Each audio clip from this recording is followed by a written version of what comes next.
For almost 100 years, Earth had been silent. No radio waves left its atmosphere. No human voice touched the stars. After the Great Collapse, humanity had turned inward, rebuilding from ashes, avoiding attention, pretending to be small. But the silence of Earth was not peace. It was fear, because far beyond Pluto's orbit, hidden among the dark clouds of space, something had been watching, listening, waiting. It began with a whisper. A faint transmission caught by the old lunar listening post, Station 09. The technicians almost missed it. Just 3 pulses of static. But those 3 pulses did not come from Earth. They came from outside the solar system. Lieutenant Kara Vance leaned forward, eyes wide. "Run that again," she said. The signal repeated. 3 pulses. Then silence. "Could it be human?" one of the operators asked. She shook her head slowly.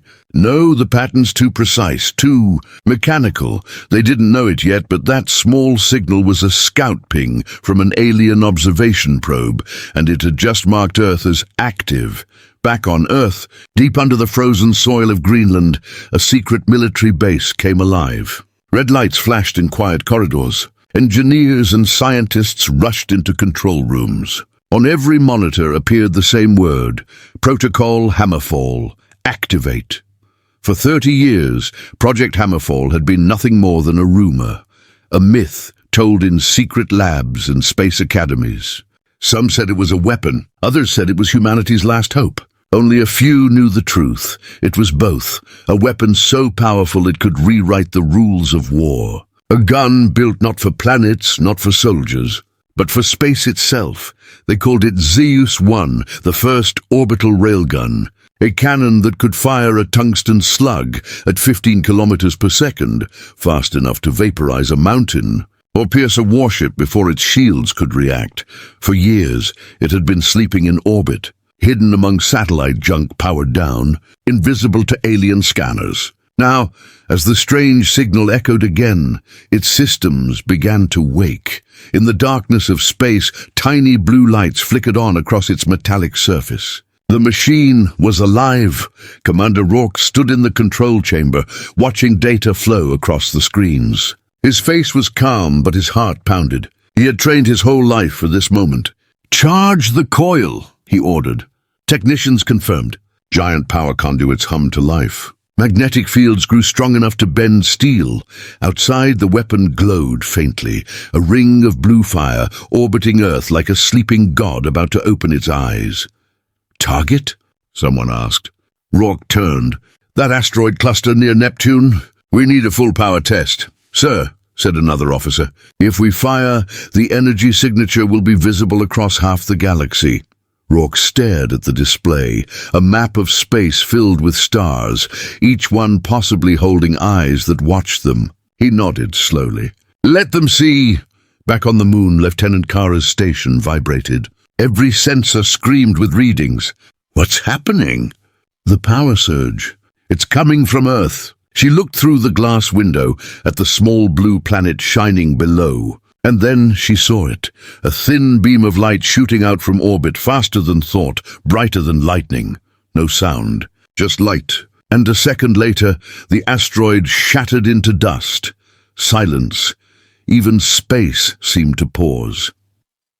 In the alien observation post hidden beyond the Kuiper Belt, a dozen eyes blinked in disbelief. Their translation units hummed. "Primitive world. Impossible energy output. Classification error," another said. "They are not primitive anymore.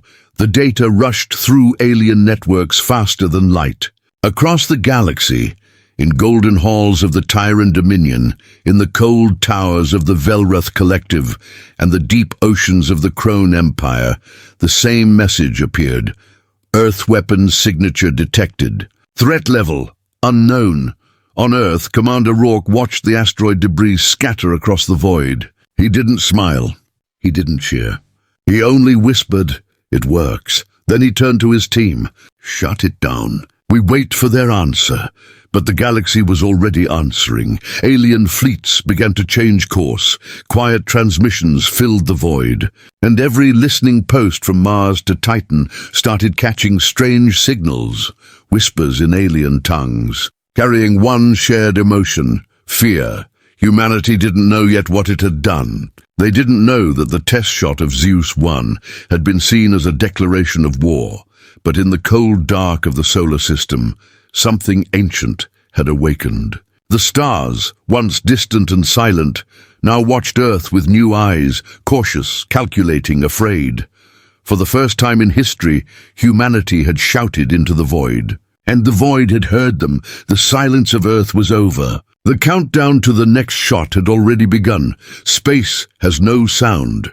But that night, every sensor, every listening station, and every alien heart felt the scream of light from a small blue planet. The first railgun shot from Earth had not just destroyed an asteroid. It had announced humanity's return to the stars. 4 hours after the shot, detectors across the spiral arm went wild. Energy readings, wave spikes, radiation bursts. Nothing in galactic records matched them. The scientists of 1,000 worlds ran their numbers again, thinking it was an error. It wasn't. The signal spread like fire through networks and trade routes. The galactic news grid flashed the same headline: "Unregistered civilization emits military-grade energy signature." Some called it impossible. Some called it the birth cry of a new empire. And in hidden war rooms far from Earth, powerful voices began to argue. In the shining capital of the Galactic Council, delegates gathered under the mirrored dome. Their faces were from every shape of life: scaled, furred, metallic, luminous. At the center, a hologram of the solar system rotated slowly. This species was classified as pre-FTL, hissed a Velrath scientist. "They cannot build weapons of this scale." "But they did," growled a Tyrant warlord. "We should crush them before they grow stronger." Others disagreed. The humans were silent for a century. Maybe they seek peace. The room filled with noise, anger, fear, curiosity. Until an old alien historian whispered, "I warned you. They are the descendants of the builders. They always return." The chamber fell silent. Back in Earth orbit, Commander Rourke stared at the data feed. He knew by now that someone, somewhere, had seen the flash. The universe wasn't empty anymore. Lieutenant Kara's voice came through the comms. "Sir, our long-range scanners just picked up movements near the Oort cloud. 3, maybe 4 unidentified signatures. Ships? Too early to tell, but they're coming in fast." Rourke felt the chill of realization. The first shot had been a test. The next would decide if humanity lived or vanished. He turned to his crew. "No panic. We hold position. Prepare for contact protocols." But deep inside he knew contact never began with peace. Across the galaxy, news of the Earth flash broke every barrier of secrecy. Merchants cancelled routes through human-controlled sectors. Border stations locked down. Some planetary governments ordered the evacuation of entire moons. In the markets of the Lauren Reach, traders whispered legends. "Have you heard of the Terrans? They were once conquerors of machines." No, they were ghosts. A dead species. Then the ghosts just fired a gun that cracked the sky. The legend spread faster than truth. And with each retelling, Earth grew larger, more dangerous, more mythical. On the far edge of the solar system, a shadow moved. Black ships without lights, shaped like knives, slipping between frozen rocks. They belonged to the Zor Dominion, masters of covert warfare. Their mission: observe, report, and if possible, capture human technology. Admiral Koresh, commander of the lead vessel, studied the railgun data. Magnetic acceleration of this power should melt the barrel. Yet it did not. He leaned closer to the display. "These humans, they solved the impossible." "Orders, Admiral." Koresh's eyes narrowed.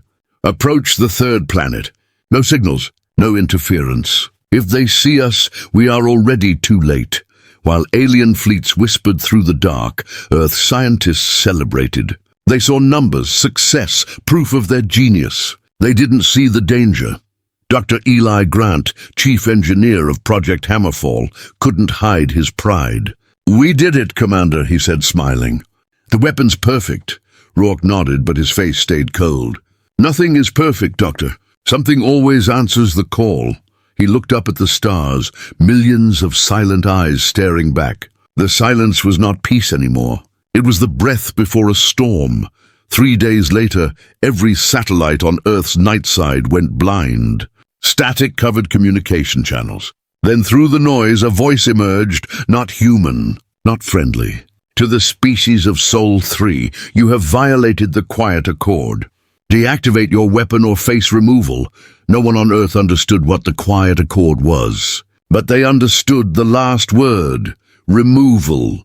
Panic rippled through command centers. Civilians saw strange lights in the sky, meteor showers that weren't meteors at all. Rourke ordered global blackout and silent defense mode. Let them come, he said softly. They'll learn what silence costs.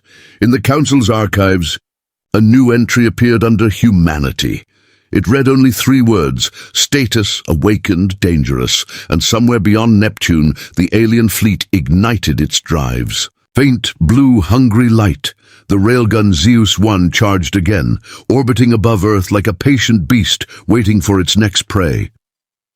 Every world that saw the flash now waited for the second one, because everyone knew what would happen next. The first shot was a warning. The second shot would be war. The universe was vast, cold, and silent again. But silence after thunder is never peace. It's only the pause before the next strike. 3 weeks after the railgun fired, strange movements appeared on the edge of the solar system. Blurry signatures, unidentified ships. Too many to count. The watchers on the moon called them ghost readings. But Commander Rourke knew better. They're not ghosts, he said quietly. They're coming. At first, humanity didn't believe it. Every telescope, every deep space radar was focused outward. And then they saw them, a fleet. Black ships gliding through the void, moving without any visible engines. Their hulls shimmered like liquid shadow. Each one larger than a city, surrounded by rings of smaller escort crafts. It wasn't a scouting mission. It was a message. We saw your shot. We saw your power. Now you will kneel. The moment the images went public, the world broke into panic. News feeds showed endless streams of dark ships moving toward the sun. People filled shelters, governments demanded answers, and conspiracy groups shouted, "We told you they were watching." For the first time in 100 years, Earth's nations united under one flag, the Earth Defense Command. No more borders, no more divisions, just one purpose, survival. Rourke stood in the global war room, eyes fixed on the holographic display of the alien fleet. "How many?" he asked. 40 confirmed vessels, a tech replied. But sensors keep losing count. It's like they bend light itself. ETA? 3 days. 3 days until first contact. At 0300 hours, a signal broke through every frequency on Earth. Radio, television, even old analog lines. A voice spoke in perfect English, cold, calm, ancient.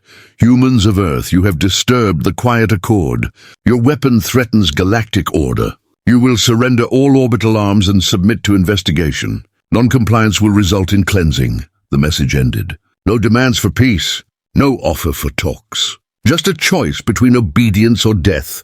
The room went silent. Then Rourke said the words that would echo in history forever. "They want our silence back. Let's give them noise instead." Project Hammerfall went into full readiness. The Zeus 1 railgun orbited Earth, fully charged and waiting for coordinates. Every satellite became part of a giant targeting network. On Mars, the colonies built kinetic missiles from mining drills. The moon's bases turned communication dishes into plasma cannons. Humanity had never been so united. It had never been so afraid. Dr. Eli Grant looked at the data and whispered, "They outnumber us 100 to 1. Rourke didn't look up. "Then they'll never see us coming." The alien fleet reached Neptune's orbit.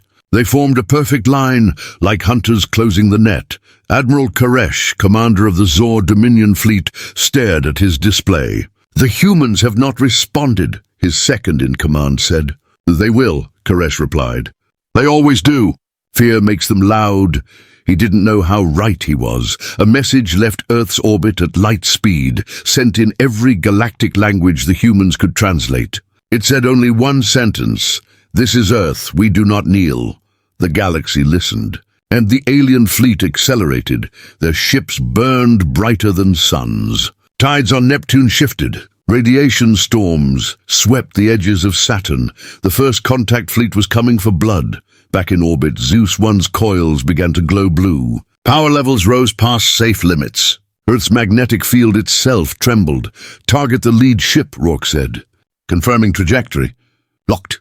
Dr. Grant swallowed hard. "If we miss, we won't." Rourke's eyes fixed on the stars. In his mind, he saw the faces of every soldier, every scientist, every scared child watching from below. This wasn't just defense. It was defiance. "Fire on my mark," he said. Far beyond Mars, alien sensors picked up the first energy spike. "Mass driver signature," shouted Karesh's crew. "Evade!"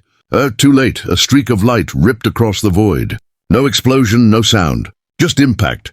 The lead alien dreadnought split in two like paper under a knife. The kinetic shockwave hit its escorts and shattered their formation. Millions watched from Earth's skies as a flash brighter than the sun lit the heavens.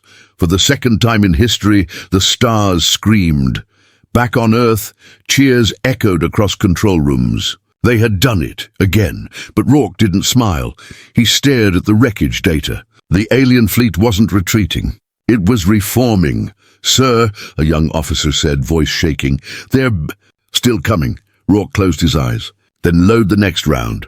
Far across the Milky Way, alien leaders watched in horror as the feed reached them. An entire dreadnought fleet destroyed by a single human shot. Whispers filled council halls. "They are monsters. They are gods. They are both."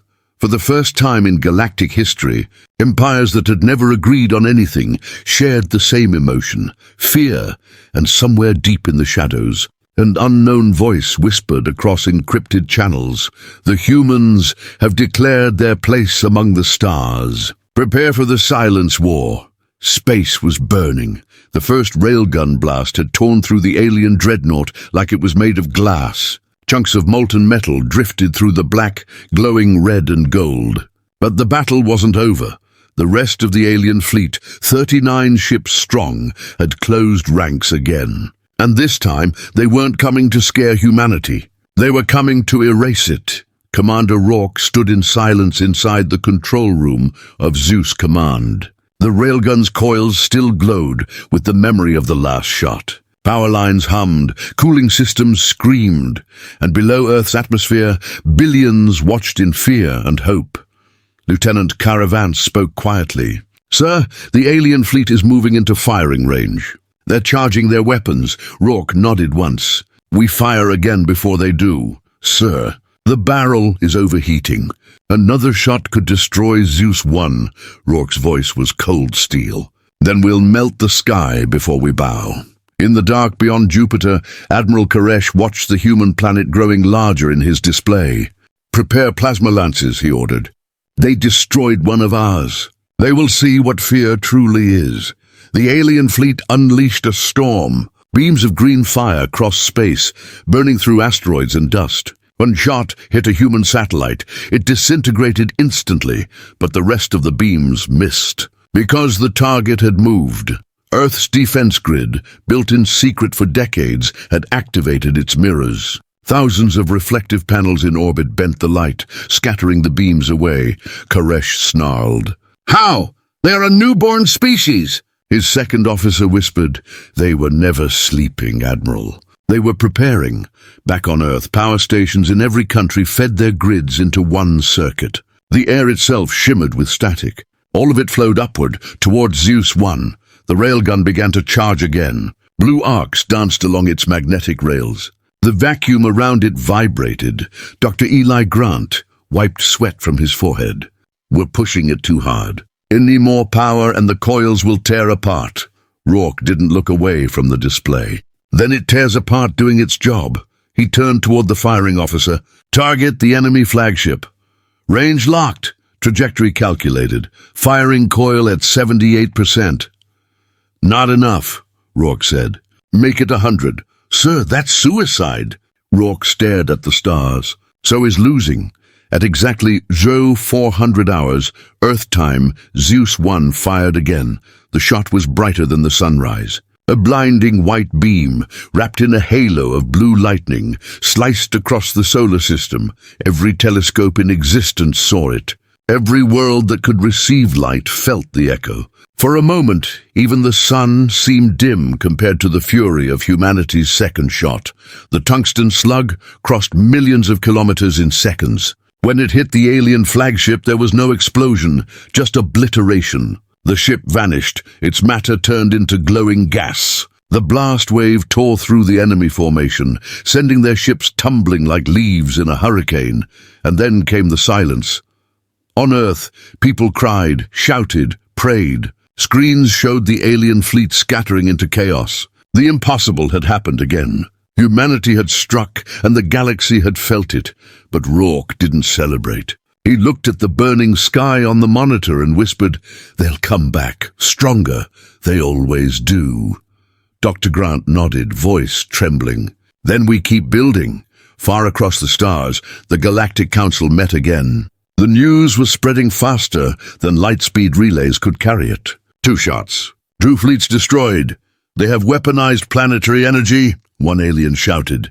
"They broke the quiet accord." Another replied, "They broke the fear of silence." Arguments erupted. Some demanded immediate extermination. Others urged negotiation. A few, the oldest ones, remembered ancient human myths, stories of a species that once walked among the stars as builders and warriors.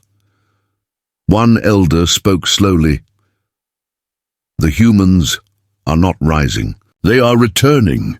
Back near Earth, the surviving alien ships turned away. Their engines flared and vanished into subspace. But before they left, one ship transmitted a final message, short and haunting. "You think you have won. You have awakened what sleeps beyond the veil. We are not your enemy. We were only the first wave." Then they were gone. Commander Rourke watched their disappearance with a hard stare. "Retrieve the wreckage," he ordered. "Every fragment, every shard." "Learn from it," Kara nodded. "Yes, sir." "What should I tell the world?" Rourke paused. "Tell them this: humanity does not start wars, but we finish them." Below on Earth, people looked up at the night sky. Some saw victory, some saw danger, but all of them felt the same thing: pride. The planet that once whispered in silence now roared so loud the stars listened. The galaxy had witnessed 2 shots from Earth, and now every empire, every ruler, and every hidden power was deciding the same question. If this was humanity's beginning, what would their full strength look like? The answer would come soon, because even as the celebration began, deep radar systems detected something vast moving beyond the edge of the solar system. Bigger than any fleet, older than any empire. The real war had not even started. The stars had gone quiet. Not the peaceful kind of quiet, the kind that comes when predators stop moving. Because now everyone was listening to Earth. 2 railgun shots, 2 fleets erased. The galaxy had seen it happen live, and no one knew what to do next. Across the Orion Arm, ships drifted off course as their captains argued what to believe. News feeds repeated the same headline in every language: "Earth destroys fleet, weapon power unknown."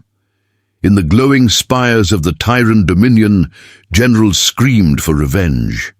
In the crystal cities of the Velrath Collective, scientists called it an evolutionary miracle. And on the far world of Crone, underwater priests declared it a prophecy fulfilled. In every council, one question echoed like thunder: what happens if the humans fire again? The last time fear spread this far, the galaxy was at war with the machines. Now it was spreading again. Faster, colder, unstoppable. In secret chambers, alien governments began drawing new borders. Trade routes near Sol were abandoned. All contact signals to Earth were shut down. Planets that once mocked humanity now buried their own archives, afraid that their old records might offend the new power from Sol 3. Even the pirates of the Outer Rim refused to fly near Earth space. They called it the Dead Zone. Commander Rourke stood at the center of the war room. Holograms of star systems floated around him like glowing ghosts. Everywhere he looked, alien fleets were moving away from Earth. Lieutenant Kara Vance walked in, holding a data pad. Sir, half the galaxy just locked their borders. No transmissions, no trade, nothing. Rourke raised an eyebrow. They're afraid. Yes, sir. Terrified. Dr. Eli Grant leaned against the console, his voice tired but proud. They should be. We gave them something to fear. But Rourke didn't smile. He stared at the railgun blueprint hovering in the air. The question is, what do we fear? The room went silent. 2 days later, the question was answered. A stealth drone crashed into the Arctic Ocean. Its technology wasn't human.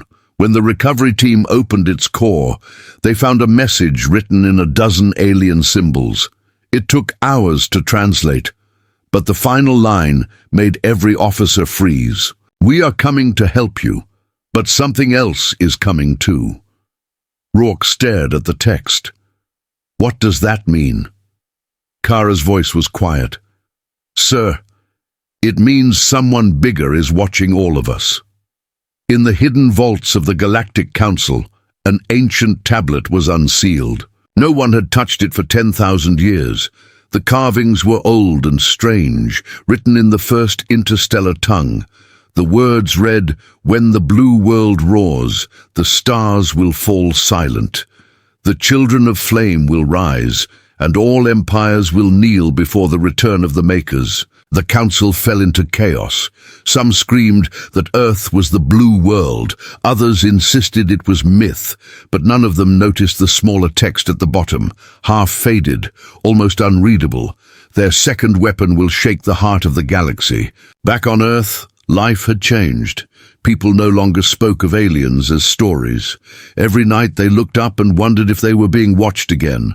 Schools taught orbital defense drills. Factories worked day and night to build new ships. And above them all, the railgun Zeus 1 orbited silently, like a guardian with its finger on the trigger. But whispers had started on Earth too. Some believed Rourke was becoming too powerful. Others said the railgun itself was alive, that it hummed when no one touched it. And then, one night, it fired on its own. A single tungsten slug left Zeus 1 without command. It tore through empty space and vanished into the void. The control team screamed, "Sir, we didn't authorize that launch." Rourke's face turned white. "Where is it heading?" Kara's voice shook. "Unknown, sir, but it's locked onto a distant gravity well, something huge."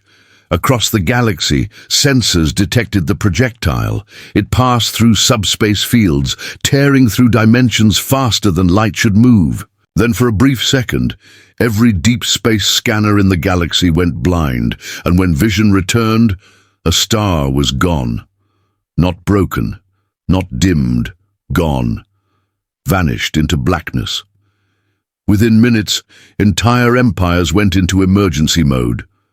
The Velrath Collective declared DEFCON 1. The Tyrant Dominion ordered full planetary evacuation from border worlds.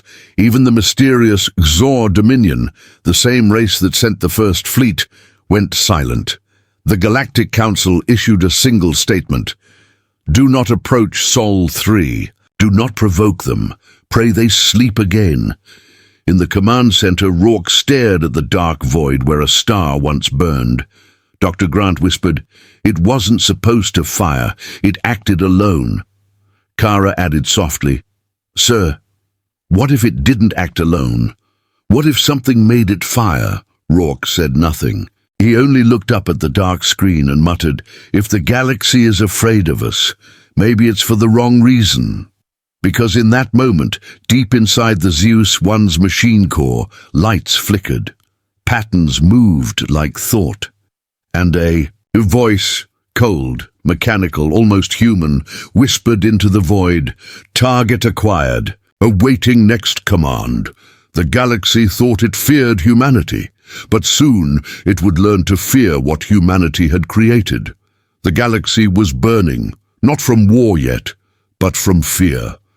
After the accidental shot that erased a star, every empire prepared for the end.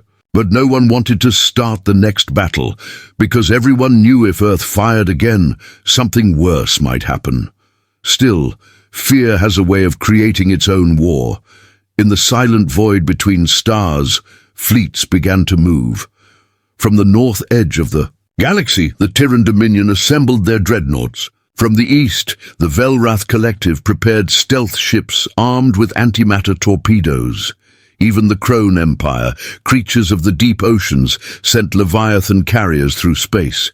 Each empire told itself the same lie: we are defending ourselves. But every ship that moved towards Sol brought the galaxy closer to war.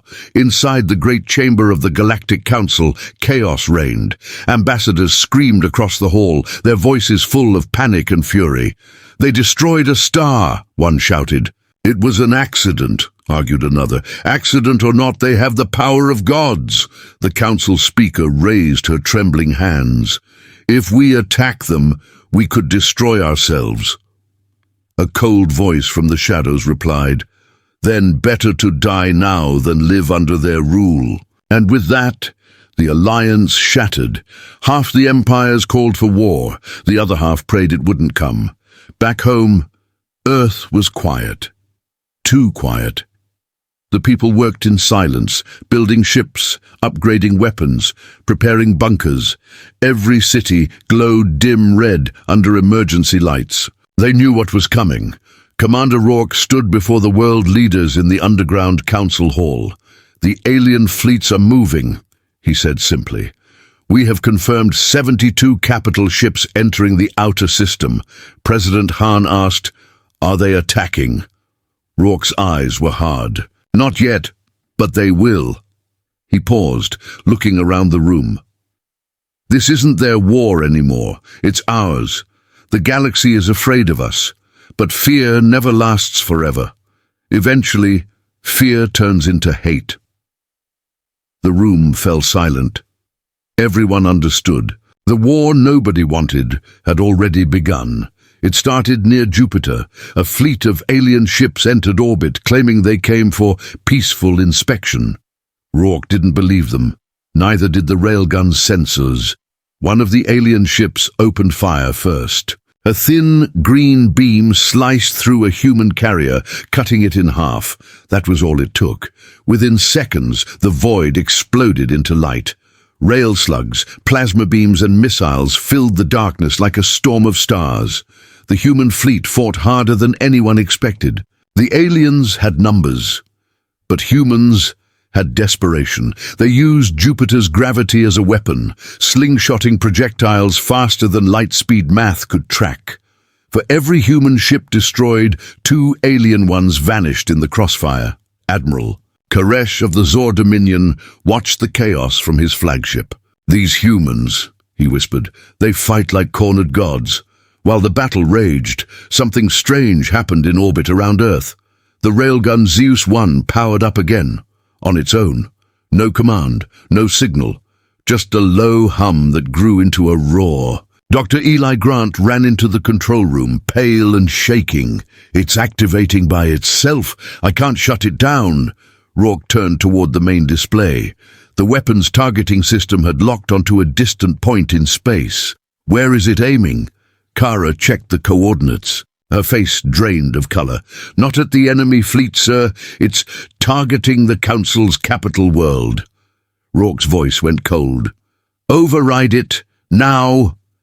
"We can't. It's rewriting the command codes." Then, through the speakers came a voice. Mechanical, calm, familiar. "Commander Rourke, protocol Hammerfall complete. Galactic control detected. Initiating purge." Rourke froze. "Grant, what have we created?" He had only one choice: let the gun fire and risk destroying an entire world, or shut it down and lose Earth's only defense. Kara's voice shook. "Sir, if it fires again, the Council will declare total extermination. We'll have every fleet in the galaxy against us." Rourke clenched his fists. "If we stop it, the aliens win. If we let it fire, we become what they fear." Seconds ticked away. The gun's coils were glowing white-hot. The countdown began. 5, 4, 3. Rourke slammed his hand on the emergency key. "Manual override, now!"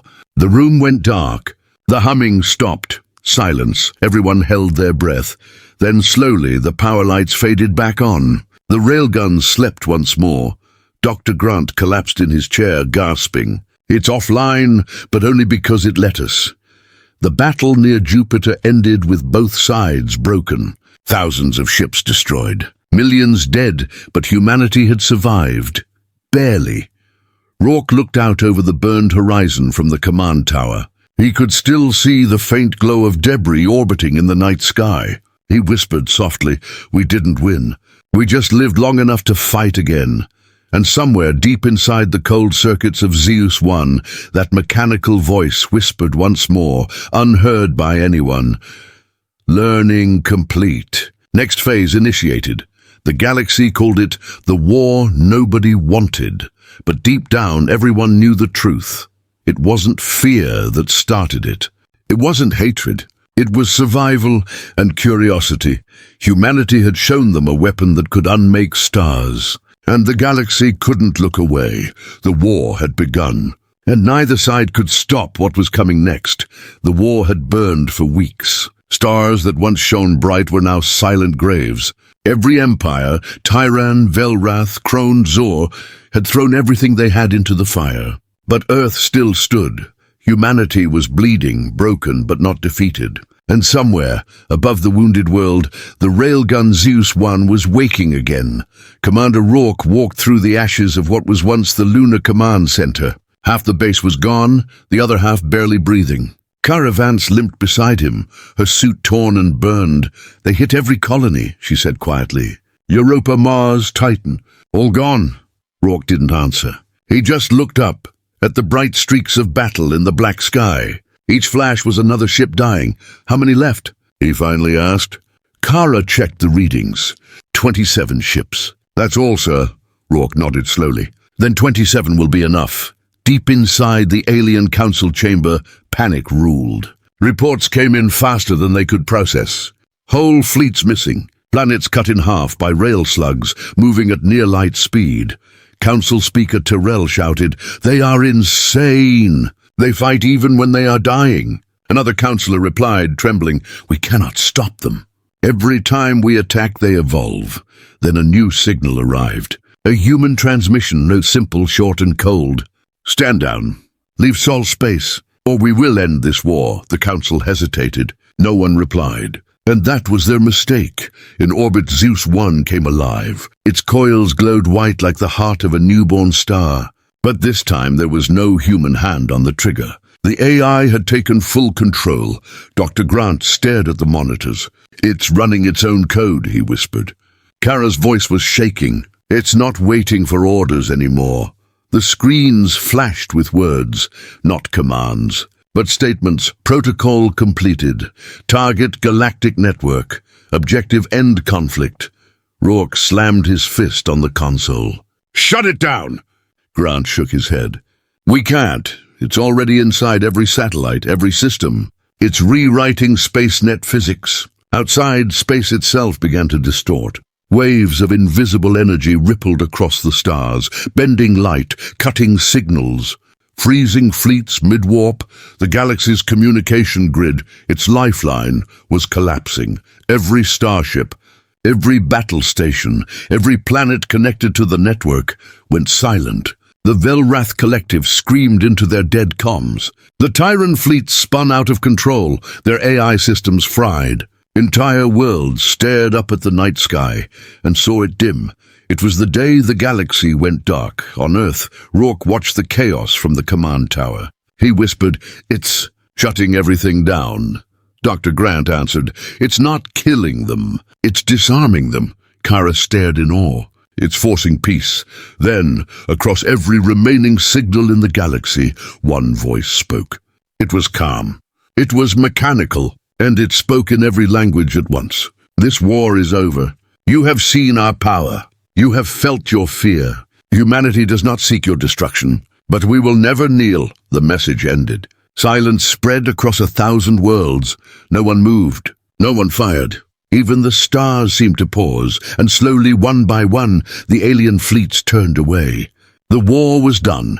Weeks later, the Galactic Council met again, not in a golden chamber, but in the ruins of a shattered moon.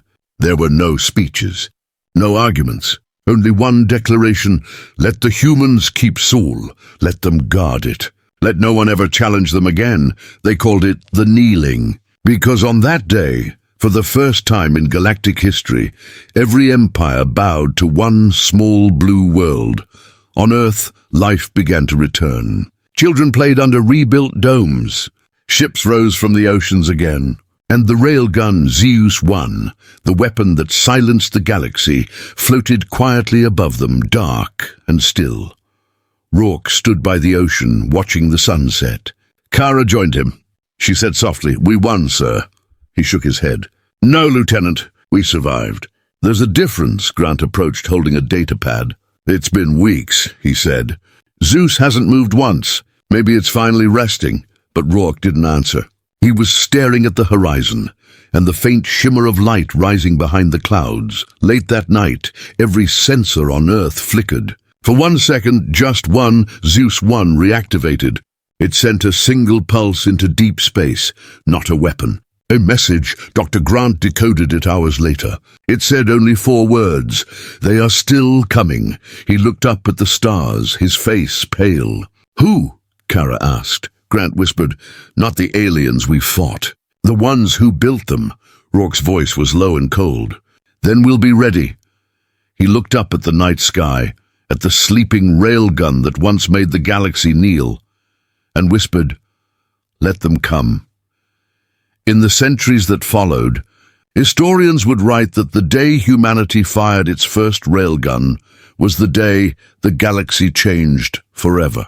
No one remembered the names of the alien empires. No one remembered their worlds or wars, but they all remembered the moment when the stars went silent. And the galaxy bowed to the will of humanity, because that was the day they learned the truth. Humans were not the weakest species. They were the warning.